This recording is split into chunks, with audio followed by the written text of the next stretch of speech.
One, two, three, four.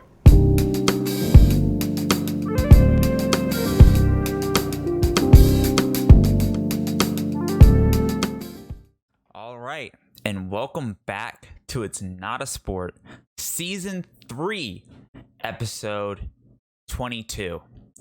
And oh boy, did we have such a big week in gaming. Like I said, like I suspected, PlayStation went all out with their showcase this week or this previous week, talking about the PS5. They released the price point from it and a bunch of games that are coming to the PlayStation 5 and when the PlayStation 5 is actually launching. So if you haven't heard the news already, you're gonna hear it here. You're gonna hear it now, here first, right now, because there's a lot and it's really exciting. And it definitely blew up. Of course, PlayStation always blew up, and their business moves, as always, was also very interesting to see. So let's get into it. With first, before I get to the actual PlayStation 5, I want to talk about the announcements, what they announced, what they did, what they showed off. So as always, Sony has the format of just showing games back to back. It was like an hour-long presentation, and they just showed, clips of gameplays or trailers of it. Maybe a couple like developers kind of come up there and talk, but it was the same format as their previous showcases. And what we got out of this really is, first off, they announced PlayStation Plus collections, which I don't really know exactly what this is. It seems to be a new subscription for PlayStation Plus. It seems they're not trying to get away with that like Xbox is. And I think it's just a way for you to play classic PS4 games on the PS5. So it's literally just backwards compatibility is what it seems to be. I don't know if those will be free, that the games that are coming to it will be free, but it's just backwards compatibility is kind of what they glanced over real fast. So let's get into some of the cool stuff, right? So first off, we have Final Fantasy 16 was announced that it was in development, and it'll be coming for PS5 and PC when it comes out. And first off, if you know me, I talked about in the past, I'm actually a huge Final Fantasy fan. In 15 would be technically my first Final Fantasy that I think I played all the way through, but I went back and I played OG 7, the 7 remake. I played some of the 13s growing up. I played a lot of the MMO 14, and that's where this one comes in big, because the director of this game, Final Fantasy 16, is also the lead director of Final Fantasy 14, Yoshi P. Or that's his community name. That's what we call him. So a lot of aspects from 14 really fell into this game, and just the trailer alone, it really feels like a Final Fantasy 14 game. And he's somebody who's gone out and said that he wants the game to be more fantasy, less grounded reality technology wise, that like 15 really was. And 15 was cool game, but it had its system issues. I would say it would probably be its biggest flaws, which is how the systems of the game would lay it out. And that's a different issue entirely, of course, but seeing this game, seeing how it is, seeing probably what they learned from the remake of Final Fantasy 7, being how it's more set in fantasy, where one of the reasons why I enjoyed the MMO so much is because it is an amusement park to all other Final Fantasies, and it's just pure speculation fantasy, not technology. It's Final Fantasy. So seeing that they're going to go back to those roots, seeing that this come out on both PS5 and PlayStation, I'm super excited for, and that it's going around the primals, which are the gods of Final Fantasy, so to speak. They've been in it since the original game. They're pretty famous part of the lore, and the crystals as well is really exciting to see. So I'm definitely looking forward to this one. I hope we get an announce date for it. They say that we'll probably get more next year, so I hope it comes out next year. But Square has a tendency of talking about things way before they're ready. For example, Final Fantasy 15 and Kingdom Hearts 3. So that's that. Then Sony also hit us with something that I thought was really cool, which was the Spider-Man Miles Morales gameplay demo. So we got to see gameplay demo of the main launch title game for PS5, and it was fantastic. It looked really good. Spider-Man as a whole for Marvel Spider-Man PS4 was already a really good game. Now putting Miles into the mix with his different types of abilities, like turning invisible, the shock from his, because he was bit by a different spider compared to Peter, is really, really interesting on how they implemented that into their formula of Spider-Man that they have already. So I'm really excited to see play this one and see how it works and see how long it is, because the one concern I have about this game is that it is even though it's a standalone title, it seems to be in a spin-off in the same way that Uncharted had a spin-off with Chloe, I believe. So it's like, and it's not like they're using anything brand new. They're actually using some like assets and probably some old things from the original Spider-Man PS4 game, but now with the technology of the PS5, meaning like they don't have to cap the swinging speed because the SSD is probably better or something like that, so you can swing faster, etc., etc. So that's the only really concern I'm worried about, but like that's more of a pricing concern and how long the game will be. But the original Spider-Man was good, and this one looks to be fantastic as well. So definitely keep your eye out on that one. Then they announced a Harry Potter game. It's a rumored it was like a open world Harry Potter RPG. It seems to look like. It looks cool. I've never been a fan of Harry Potter, as much as maybe some other people do. The best way I described it is to my friend is that when I see Star Wars gets me hyped. When I see something from Star Wars, like for example, Darth Maul with his dual lightsabers, that gets me hyped. When I see Harry cast like some big spell or something like that, I'm like, oh, that's cool. Or the hat or the giant snake, that's cool. So that's my kind of take on Harry Potter. I'm not a huge fan of it, but it definitely looks cool, and I hope it does well. I know Warner Brothers has a huge gaming division, as we know, with how they handle all the Batman and Arkham games, and now Harry Potter. And it's like, I'm really interested in how they're going to handle this, because Warner Brothers, this is one of their big IPs, essentially. So it's definitely interesting to see that we are now getting a Harry Potter game. What else did we get? Well, we got a second trailer for Resident Evil 8. Also known as Resident Evil Village. It's a continuation of Resident Evil 7.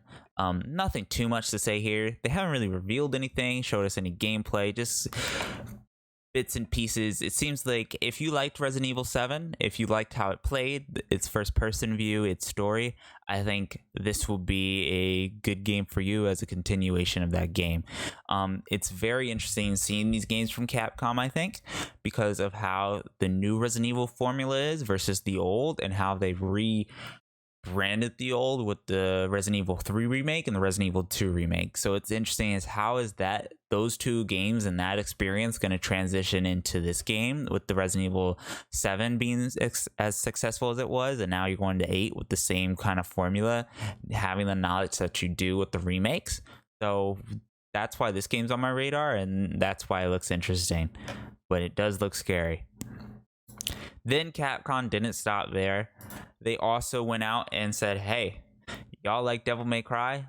Well, here's a special edition for PS5 and Xbox Series X. So Devil May Cry Special Edition, you will get to play as Virgil, which looks really, really cool. So that's an addition. And then as long as some new game modes, I believe there's a new challenge for the like the Infinity Tower. The thing's called like the Bloody Tower or something like that. I didn't really get to that part of the content when I played it, but essentially wave after wave you climb the tower, it gets more difficult, of course.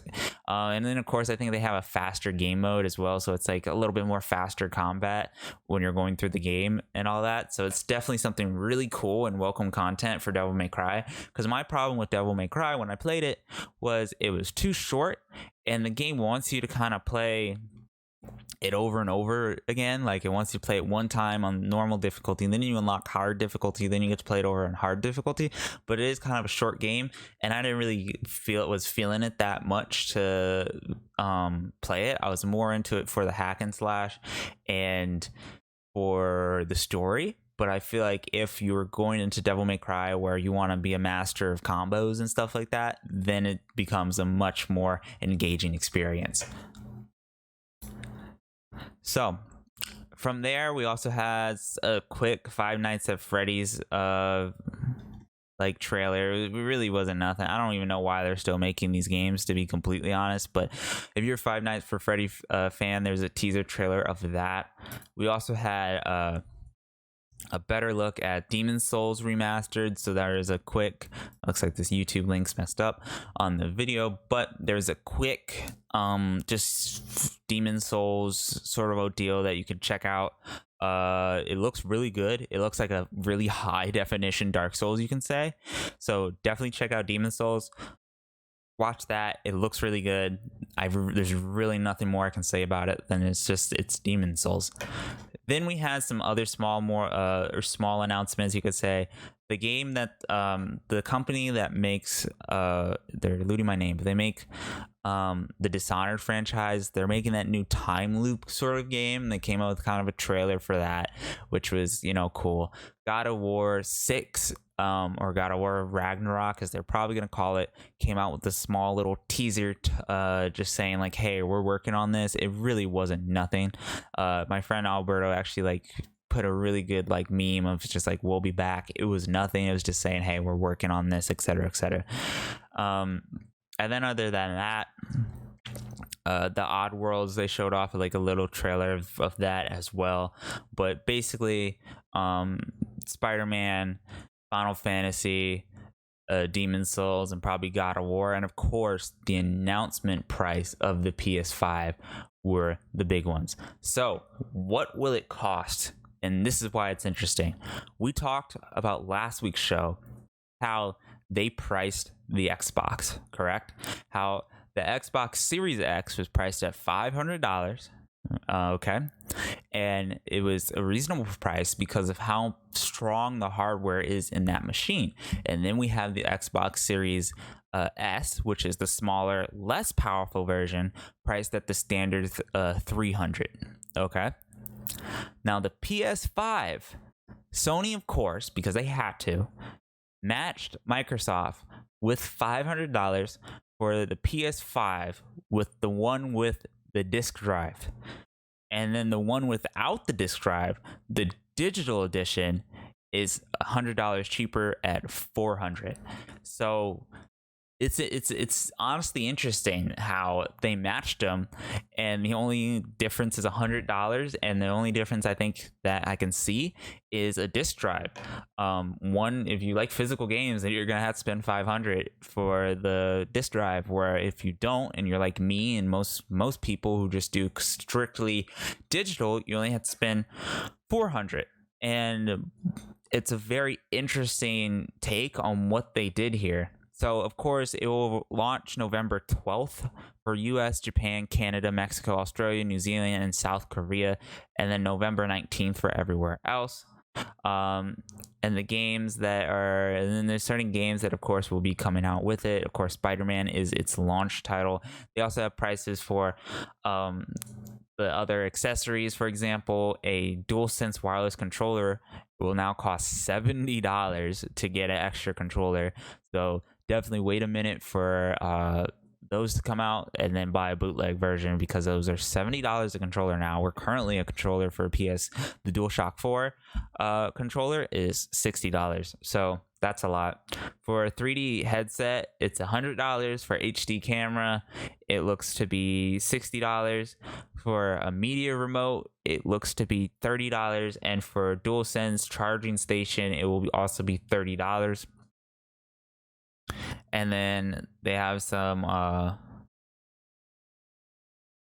the launch games will be out. So they also listed the launch games. So Demon Souls is a launch game, Astro's Playroom, Destruction All-Star, Marvel Spider-Man Miles Morales, and Marvel Spider-Man Miles Morales Ultimate Edition, and Sackboy: A Big Adventure are the launch games. They also have the specs here. I'm not going to go over those, but if you want to go check out the specs of both the controller and the actual system, they are up on the PlayStation blog website, which I'll put a link in the description for. So definitely go check that out. I think the price point overall, and I just want to bring back to this, is very interesting, because I knew that either as PlayStation, because now these are selling out, there's rumors that like it will be probably very difficult to get your hands on a PlayStation 5, but they either had to match Microsoft. Well, first off, they had to wait, because Microsoft, again, has money compared to Sony. They have money that they can flex. They can afford probably taking that $200 hit between the Xbox Series X and Xbox Series X. S and X, confusing, but Sony cannot, so they have to price it at they have to match them at 500. Okay, and we knew this was going to happen just because of the price increase. We had an episode talking about that. We know games are also going to be price increase. That's probably why the controller also had a price increase, and the only real difference now is the disk drive versus the non-disk drive. So like when it comes to your options versus on if you want to be an Xbox player, they're really there. Do you want a really powerful machine that can play all these games at like 120 frames, or do you just want a cheap alternative version? It's like it comes down to the question, how much of a gamer are you compared to PlayStation, where it's just, do you want physical games or do you not want physical games? And do you want to, is the $100 meaningful enough to you? Which in generally it shouldn't be. I don't think $100 is meaningful enough to a lot of people. It isn't really meaningful enough to me. If the PS5 only came out as only one edition at 500, I'd probably have to get it either or. But I think a lot of gamers now, of course, because we did an episode early in the year about the benefits of disc versus digital, will probably go digital, a lot cheaper. So who knows? I thought the price point was very interesting overall, but I'm really excited to see that Sony's coming out with the games they are, because it's the games that make me want to buy the console. Not really the price point, doesn't really matter to me. Not really the having a PS5 or anything, or the hardware. It's the games. Again, we've talked about this before. The games, the exclusives sell the console. Xbox doesn't have to worry about this too much, but for Sony, they definitely do. They're in a different ballpark. We've been talking about this all season, really. This is it. This is the end game kind of we're in. And just seeing how the games and the lineups that they decided to go out with is very impressive, because I have a PS4 and I've only play exclusive games on it. I don't play anything else. Any other game that I want to play, I try and get on PC. So it's definitely interesting what Sony's done. I'm looking forward to when the PlayStations actually launch, seeing how well they are made and put out there, and who gets them on launch day, because that's where things get hectic now.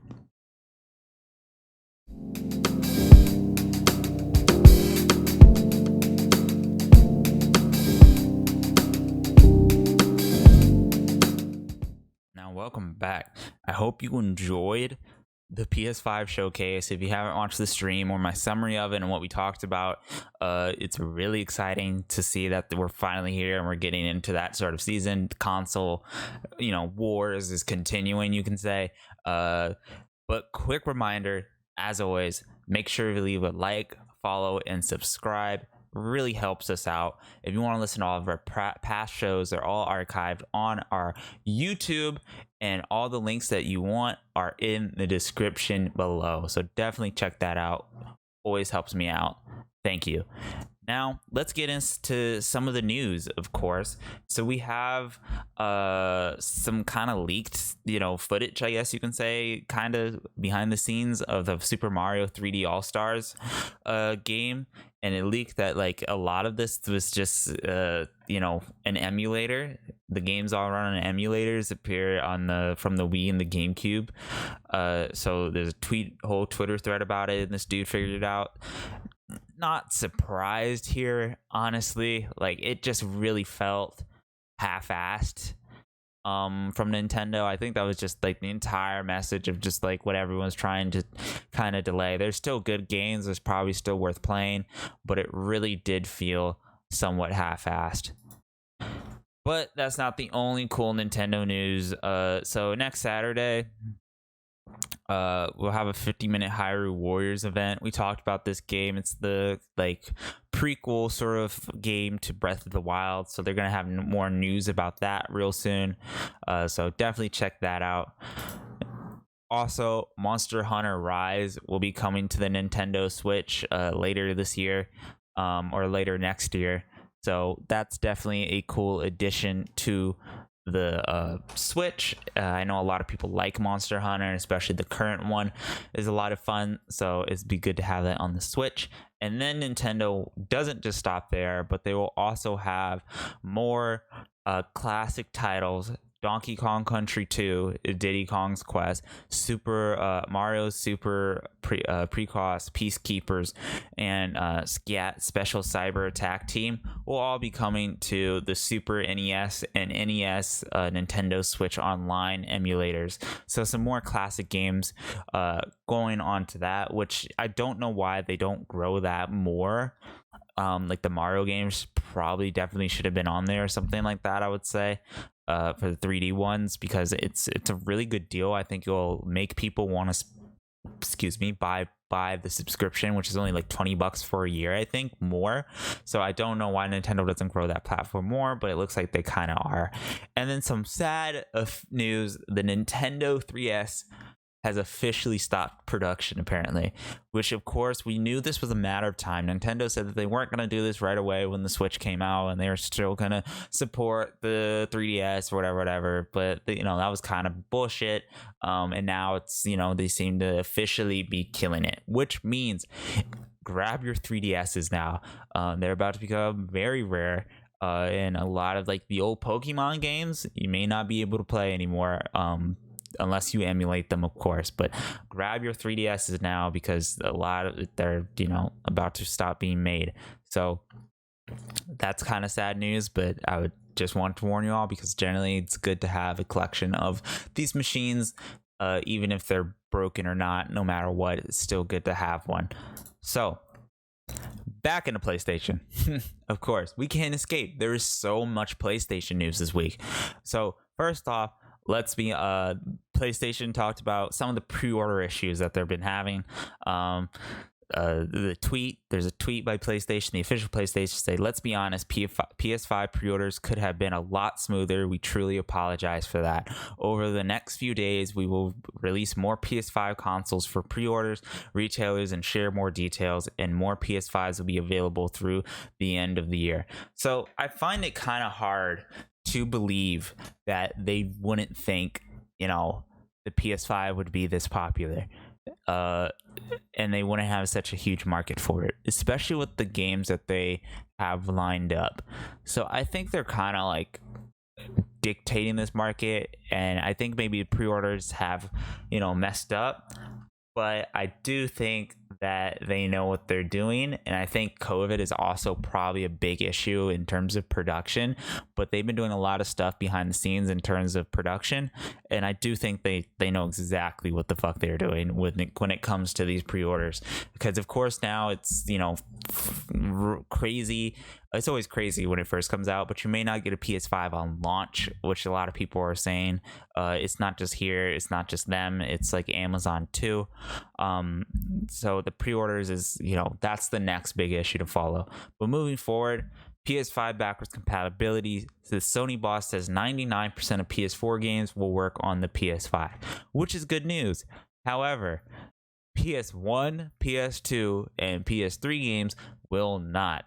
So anything PlayStation 5 will not, or PlayStation 4, will not work on the PS5. So no PS3, no PS2, no PS1. So that's, it's honestly, I saw it coming. It's not a huge surprise, but it would have been a really surprise if they were able to get like even the older console generation games to work, because now you either have to own one of those consoles or, of course, emulate it. So that's sad to see. Back into some pre-order news. I'm like, again, like Amazon might not deliver on launch date due to high demands. Like, this is so obvious. This is generally why my thing is I wait at least like a year or so, or like half a month to like at least next summer after the holidays, until I get probably my PS5, or until there's a game that I really want to play. Spider-Man's cool and all that, but I don't think it's something I really want to play like right now at launch. It's not enough for me to buy a PS5, where if God of War or Final Fantasy 16 kind of is. Maybe not Final Fantasy 16, but God of War definitely was. If God of War was the launch title, you would have me hooked, but Spider-Man, not too much. And that's just kind of my take on it. But again, high demand for these things right now. If you're gonna try and pre-order one, I would do it right now. I would do it as fast as possible. Of course, people try and pre-order them, they try to flip them, so watch out for that, because that's gonna be huge too. If I didn't mention it already, Capcom says Devil May Cry Special Edition will not be coming to PC. Really sucks. It's really odd. I don't know why. Honestly, if I was a developer, I think PC should be your core audience no matter what, because of games. It's your library, like if you go to a library, libraries have all the books from thousands of centuries, thousands of years old, still there, or they redo them and they republish them and they recopy them, but there's still a history of that content available. Where on, as we can just see, as we just talked about, especially with how Nintendo's handling it, the content available, and when the machine and hardware dies, the content for that machine and hardware die with it. These things age with time. PCs, however, are in a very good spot where they could be our library for games, and that way, the publishers can update all the content on Steam. You could buy them. Only thing that matters is the hardware. The hardware always gets better, and it can always usually handle out-of-date stuff, and we don't have to worry about these problems that we're worrying about now with like backwards compatibility, etc., etc. So now that we have all that news out of the way, that's all of our big news, right? Cyberpunk, there's some Cyberpunk's 2077 news coming out this week. Nothing big, spectacular, just some cool stuff. They talked about like the gangs and just some more lore stuff about the world of Cyberpunk. But they come out with some announcements, and they said Cyberpunk campaign will be shorter than The Witcher 3. Excuse me, because a lot of people did not finish the Witcher 3 story. I don't blame them. Witcher 3 story was really long and very, very, very boring at parts. The first quarter, where you are looking for Cersei, and you have to, do the Bloody Baron quest line and all that, is so fucking boring that it's really hard to break through that part of the Witcher 3. And after that, it gets a lot more interesting. But it is really long too, which was probably one of the good parts of Witcher 3 if you like it. But if a lot of people didn't complete it, especially with Cyberpunk seeming to have more world content than the Witcher 3 did, it's definitely okay for them to do that. They also released the PC specs for the Witcher, or for Cyberpunk as well. And oh boy, it's a really heavy hitting game. So I make sure that before you pick this game up, if you're going to get it on PC, which you should if you can, definitely check out the hardware specs, because you want to make sure you have the stuff to require this game, because I haven't seen a game that requires at least like the bare minimum or the recommended system requirements to be this kind of taxing. It's pretty standard, but it's still up there where a lot of people may not have this type of hardware. So definitely look at this before you pick up that game, because this stuff will really matter, because you don't want to pick up the game and then your machine can't run it. Last but not least, we have just game announcements. No esports this week. both are on break. Expect next week's show to be very heavy. Esports, the finals for the Overwatch League starts in October, as well as Worlds starts next week for League of Legends. So no esports this week. There's really nothing going on. It's just these teams are preparing for their big championships. But in game releases concluding this month, basically, we have Hello Neighbor for Stadia came out. We have Roller Coaster Tycoon Complete Edition came out for the Switch and PC. Little Big Workshop came out for Xbox Series or Xbox One. We have Mafia Definitive Edition will come out on PS4, Xbox One, Stadia, PC on September 25th. We have Spelunky 2 will come on PC on the 29th. So nothing huge until we get into October, where we will have of course, as the Star Wars Squadron game, Crash Bandicoot 4, FIFA 21, Ben 10 game. Who doesn't like a good Ben 10 game? So some good stuff coming out next month. Watch Dogs Legion. So again, some good stuff coming out in October until we get to really the final holiday months of the year. But for the conclusion of September, nothing much. Anyway, that's going to conclude this week's show. I hope you enjoyed it. I hope you enjoyed it and had as much fun as I did with the PS5 showcase. It was really exciting. I hope that if you are trying to get a PS5 for launch date, I wish you best of luck for getting one. And I really hope it comes on time too, so you can enjoy that Spider-Man, so you can enjoy that Demon Souls.